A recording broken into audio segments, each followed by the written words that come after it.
She had 5 brothers, and I think that 5 is a good many brothers in one family between you and me, but don't quote me. Happy birthday to you. Happy birthday to you. Happy birthday, dear Cindy. Happy birthday to you.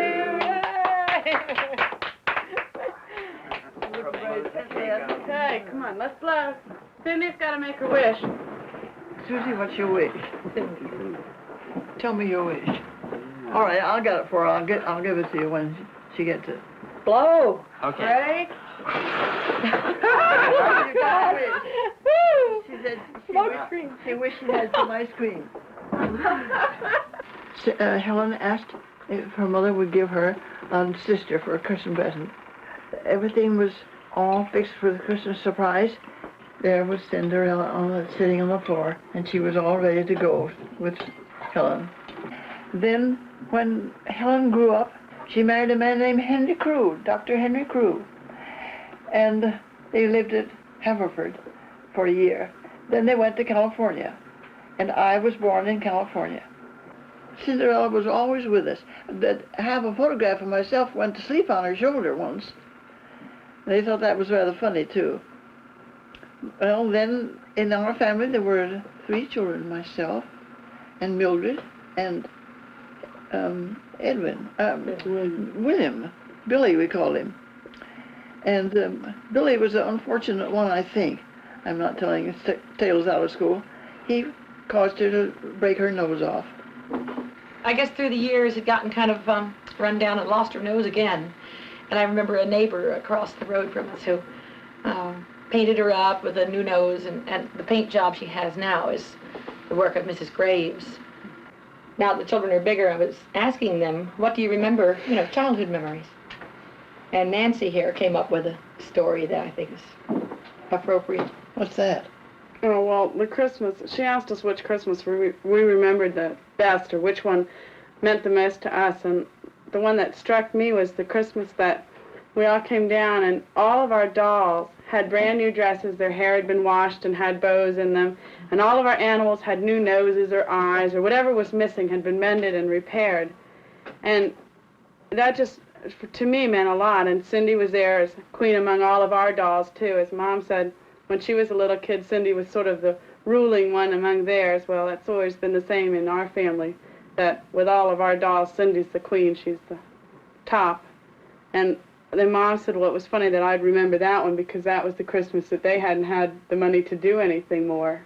Yeah, it was a Christmas we were very limited on funds and wondering how to stretch around 5 kids, thinking it would be a very skimpy Christmas, and she remembers it as the best Christmas of her childhood. I married into this family. Family has a lot of tradition. It's got a little of this and that. It's got history. It's a family that's brought many traditions along with it. Some of them may be good. Some are very, very interesting, and many of them are a bit strange. I presume one reason she's important is because she's unbreakable, because she's lasted that long. And we've made a sort of woven a character and a history about her. And she is like a person. I think she's old now and steadfast, and see, her face doesn't change. She still looks as young as ever. It starts off, oranges and lemons say the bells of St. Clement's. Have you a farthing to the bells of St. Martin? No, you owe me a 2 farthing. farthings. A farthing to the bells of St. Martin. When will you pay me? Say the bells of Bailey. Old Bailey. It's gotta be Bailey. I'm sure I don't know, says the great bell at Bow. My husband and 2 daughters and I have a tradition of celebrating St. Grun's Day. It started, 7, 8 years ago when our older daughter was in high school and happened to love raisins and prunes. And one very dull day, we were sitting around talking about the old nursery rhyme, oranges and lemons say the bells of St. Clement's. I owe you 5 farthings, say the bells of St. Martin's. And all of a sudden a line got in, raisins and prunes, say the bells of St. Grun's. And that was the beginning of St. Grun's Day. So every year in late February or early March, when the days are pretty dreary and dull. I set the table with the good chinaware and everything, make a good dinner, and declare it St. Grun's Day. It really isn't a big festival, but it's just kind of fun, and it cheers up a dreary season. Hi! Well, there's an adjective that's used to describe our family, and it's silly. I mean, St. Grun's Day is silly. The whole raisins and prunes day the bells of St. Grun, that is silly. There's no doubt about it. And we're not silly all the time. But on the other hand, it's a release. It's a form of humor. And I enjoy it very much. Okay! Boardwalk. Boardwalk, you owe me. The only one with a hotel! It's not really a group silliness. You know, nobody says, hey, let's all be silly now. I mean, it's my mother's original silliness. Because, I mean, the thing is that she could pull this whole deal off about St. Grun's on us. And, well, first we thought she was being straight about it, that there really was a St. Grun's because nobody else in our family knows from saints. It's an outgrowth of all of our personalities. Looks like a good meal tonight. Should be. Yeah, happy St. Grun's Day. Happy St. Grun's Day! Raisins and prunes, they're the bells of St. Grun. Take for a ride in your car, car. Take for a ride in your car, car. Take for a ride, take for a ride, take for a ride in your car, car. Debbie and I first met up in southern Vermont, and we were both traveling around and playing a lot of music and doing a lot of different things. And out of that evolved a friendship, and we had a lot of adventures together. And through all these adventures, we started making things up as we went along. We had a lot of fun and started giving numbers to the adventures. Adventure 1, so-and-so happened, Adventure 2. Here we are on adventure number 563. 562. All right, 562, in which Dennis and Debbie get in this old beat-up car. Dennis does some creative driving. He's trying out the other side of the road. And sing a few songs. Go to White's Ferry, and where are we going, Ben? Well, Waterford after White's Ferry. Take for a ride in your car, car. Take for a ride in your car, car. Take for a ride, take for a ride, take for a ride in your car, car. Take for a ride with your hat on. Take for a ride with your hat on. Take for a ride, take for a ride, take for a ride with your hat on. Horn goes, horn goes, beep, beep. Take for a ride in your beep, beep.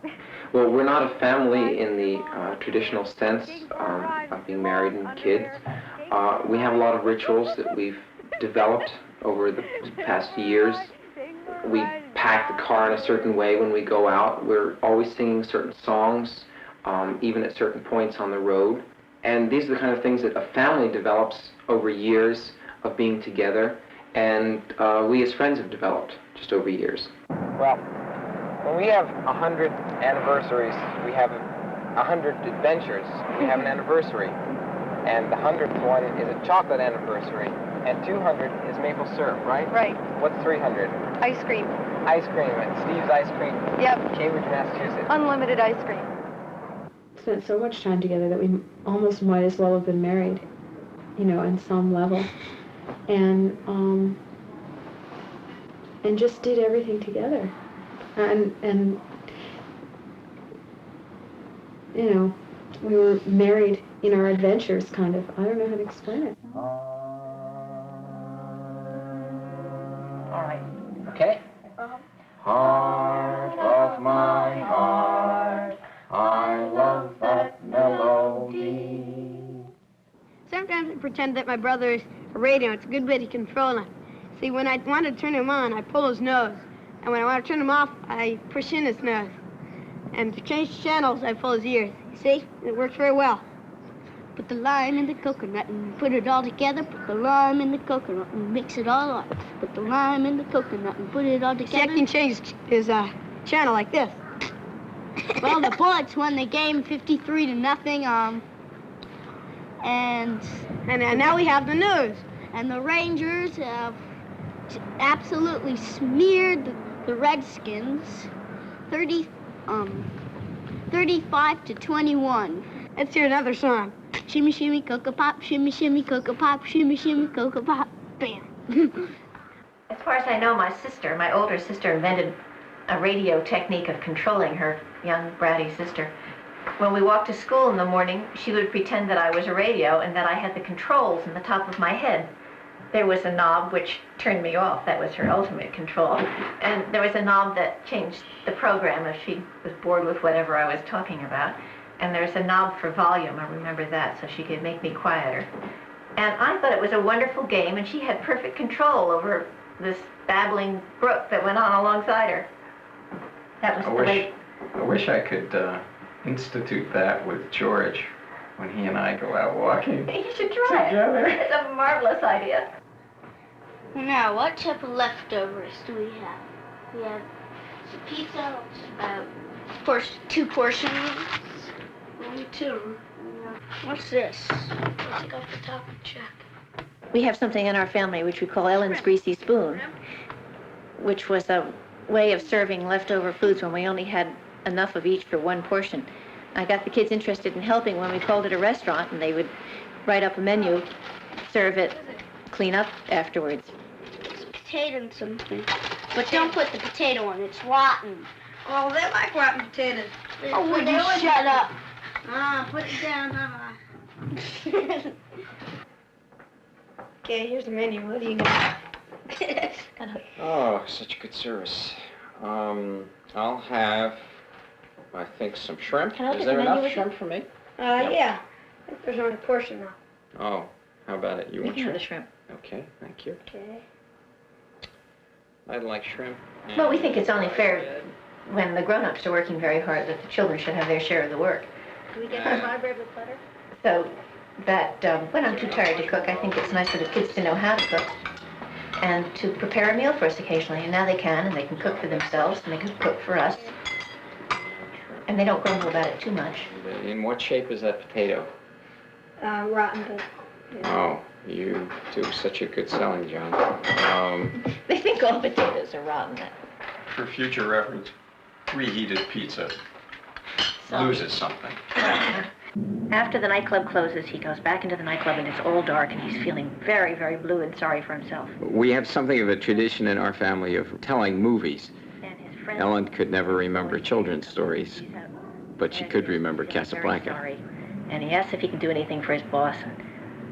The boss says, "Play it, Sam." And Sam pretends not to know what he means. What Humphrey Bogart wants to hear is the song that he used to hear when he and Ingrid Bergman were recording. Da-dum, da-da-da-dum, that song. Right. And Sam pretends not to know. He plays a different song. And Humphrey Bogart's very annoyed because he wants to hear that song. And he gives Sam instructions again to play that song. And Sam pretends not to know. And then, to get the song he wants to hear, Humphrey says, "Play it, Sam." Heart of my heart, I love that melody. Heart of my heart, brings back a memory. When we were kids on the corner of the street, we were rough and ready guys, but oh how we could harmonize. I can't harmonize to it. Heart of my heart, meant friends were dearer then. Too bad we had to part. I know a tear would glisten if once more I could listen to that gang that sang Heart of my heart, of my heart. We should do our chord.